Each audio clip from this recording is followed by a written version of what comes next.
So this deck exists. Hello guys, and welcome back to another cold episode. On today's episode, we're taking a look at Sky Striker Mitsu, because I have no idea. I don't like either of these decks necessarily. Well, I do like Mitsu. I just don't like Habakiri. But I really have not been a fan. No, I'm going to tell you right now, there are two cards, one from each of these decks, that I genuinely despise with every fiber of my being. But I do like the actual ideas of the decks themselves. It's just, I have issue with particular cards. That being said, Sky Striker Mitsu is a fairly decent deck in general. The Sky Striker cards are just generically powerful. So are the Mitsu cards. Put them together, what do you get? A decently powerful deck. Is this deck meta relevant by any stretch of the imagination? No, but is it something that you could play if you really wanted to? Yes. It's a boon to Sky Striker getting access to actual board pieces and like a very powerful end board that isn't reliant on just drawing an infinite amount of spells. Yeah, it's pretty good. That being said, let's go over the card by card and the explanations. Starting off with the Sky Striker stuff, this is a lot of Sky Striker with some Mitsu thrown in. Mitsu is basically like a finisher or like a high roll kind of option, and the Sky Striker cards are generally how you're playing out most of your games. So let's quickly go over this. We have the Sky Strikers. We're playing 3 Ray and 1 Rose. I bricked a lot on this card. I'm not gonna lie, there were a lot of instances where I bricked. I think I should have just played like 44 cards to mitigate the amount of bricks that I ended up seeing. Notably, Mirror, Saji, and Rose were so often in my hand in some combination of those two that I ended up having so many dead hands. Hands that I just like couldn't do anything. It was very frustrating. So I think play a higher count of cards to mitigate that if you want. Anyway, we're playing 3 Ray and 1 Rose. We're also playing the 3 Engage, obviously, as well as the 1 Hornet Drones, the 2 Widow Anchor, the 1 Shark Cannon, the 3 Linkage, and the 2 Maneuver, and that's it for the Sky Striker cards. Now, I must say, because it is my opinion and this is what this channel is about, I do not like Engage. I think it is a poorly designed Yu-Gi-Oh card, and I think the fact that it is at 3 is a disservice to the metagame, because it is such a generically powerful card, not only being powerful within its own archetype, but generically as a free search to get additional guys off of things like Hornet Drones, or additional disruption off of things like Widow Anchor. It is such a freely, easily accessible card, and it generates additional advantage if it is played alongside a bunch of other spells. And due to the nature of spells and the power of a lot of them, things like Thrust and Harpy's Feather Duster and Droplet, and even the Radiant Typhoon cards as well, I don't like this card. I think it is just bad, especially in modern Yu-Gi-Oh! And the fact that it's at 3 baffles me. That's all. Now that I've gotten that off of my chest, let's talk about the Mitsu cards. We have one apiece of Kusanagi, Saji, and Aramasa. Saji is basically the only brick that is a hard brick for the Mitsu stuff. I'm lying to you, because Mirror is also a hard brick. The amount of times I drew pre-prep and then also drew Mirror, too many! Oh man, it's so frustrating. Anyway, again, that's why I think maybe play more than 40. Or 41. Anyway, we're also playing one apiece of the Murakumo and Futsu. Not Murakumo. Yeah, Murakumo. Murakumo and Futsu. And then we're also playing the 2 Habakiri. As for the other cards, of course, pre-prep in order to grab up Mirror. We're also playing 1 Ritual. And we are playing 1 Prayers and 1 Great Purification. As for the generic cards, we do have quite a few of them. We have Maxi and Fua. I'm not playing Ash. Why? Because I don't really have room for it. I guess you could play Ash, right? You could also play Called By. I also am not playing that one. But the problems that I have with that are twofold. One, they're not spells, except for Called By. I guess Called By is. But 2, they don't really give you great access off of Thrust. Realistically, you could probably play them. You probably should play them. But there you go. That's it. Speaking of which, we're playing, of course, the Triple Tactics Thrusts and the Talent. for obvious reasons. I'm also playing Harpy's Feather Duster as a target for the thrust. And then I have 2 droplets in here because I was hesitant to go over 40. And now I'm thinking, yeah, probably should have played more of this. Anyway, I believe that's it for the main deck. As for the extra deck, we are playing a few Xyz in here, Dugaris and Zombie Vampire for the Mitsu stuff, so that you can draw cards or just see more cards, basically. And then 1 Typhon, just in general. It's a pretty nice card to have. We're also playing 1 Dynamondo, which happens to be the Mitsu card as opposed to the Sky Striker card. The rest are just Sky Strikers. We have 2 Kagari, we have the 1 Shizuku, we have 1 Hayate, we have 1 Kaina, we have 1 Ace Amatsu, that's what it is, as our Link 1s.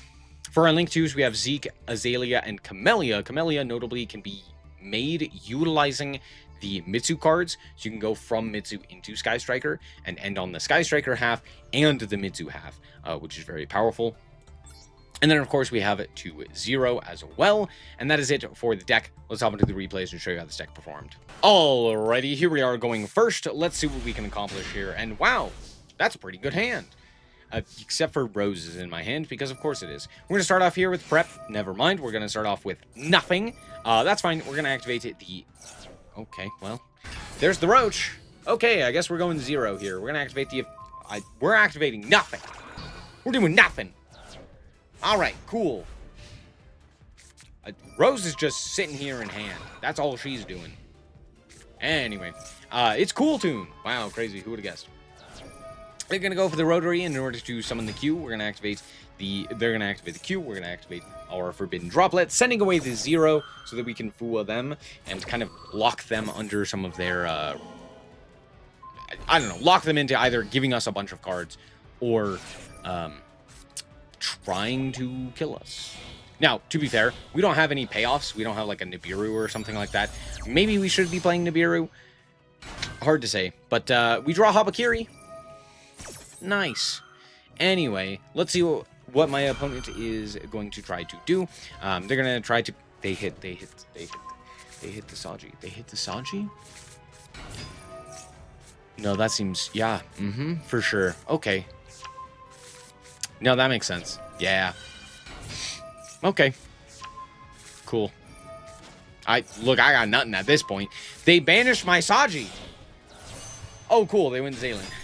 I draw Shark Cannon, which is actually a pretty good card here. It may not seem like it, but it actually is due to the fact that we do have a 4 that we can kind of take, if need be, and use it for material. But we also have a bunch of other things. I'm going to start with it just adding the Trackmaker back to the hand, and we're going to go for the Habakiri, which gets negated by the Zaylin.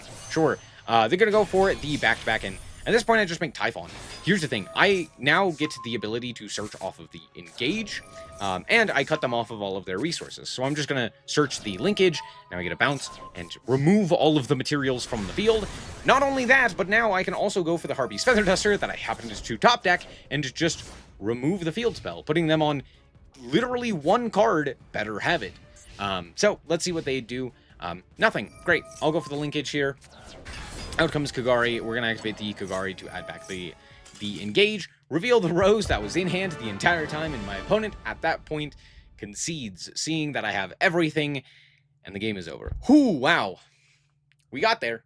Typhon, my boy. Alrighty, here we are once again, going second. Now, to be fair, we do have Fua, but this deck is actually not terrible when it comes to going second.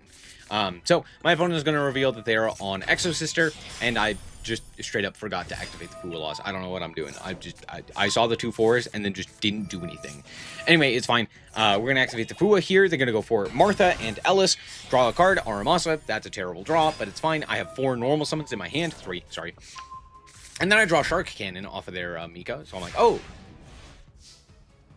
I don't actually know if that does anything.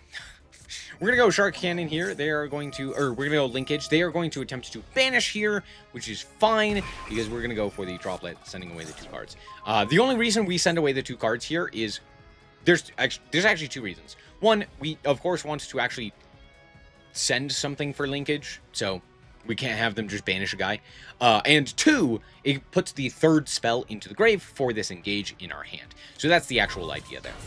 We also special summon now to the Hayate. We're going to go to combat here. They are going to then go into get Brian. Sure. It negates our effects. I can't really do anything about that, but that's it. Okay, cool. Activate Engage, grab Widow Anchor, and at that point, our opponent concedes. Good job, Exo Sister. Well done. Alrighty, here we are going first, and wow. If that ain't a hand. Alright, we're going to start off here with the... We're going to set a card in order to go for the linkage. We're going to activate we're going to go into 0. 0 is going to grab the Engage, which will promptly be drolled. I kind of figured. We're going to go for the thrust here, which will be ashed. Okay, I guess we're passing then. Sure, let's see what we can accomplish. Well, we do have the Roach, so they're going to droplet. Cool. Alright, out comes Smiter. And the Roach. And they just concede. Cool game. I drew a rose, by the way. Gotta love it. Alright, we're back with the deck. And honestly, I don't know. I'm not a fan of Sky Striker. But I will say, I do think that this deck is significantly better than just playing like a board breaker style of... Or even like a hand trap style of Sky Striker. And the reason for this is twofold. One, it allows you to actually go first and have a good game plan going first. Let's be honest, Sky Striker's game plan going first is not exactly great.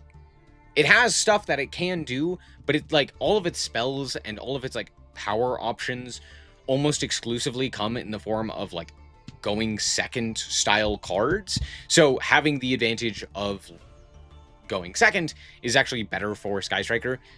But if you add the Mitsu stuff in, you do have that very resilient, very powerful end board backed up by potential Sky Striker cards, right? Things like the special maneuvers, things like, you know, 0, etc. So there are some decent options there.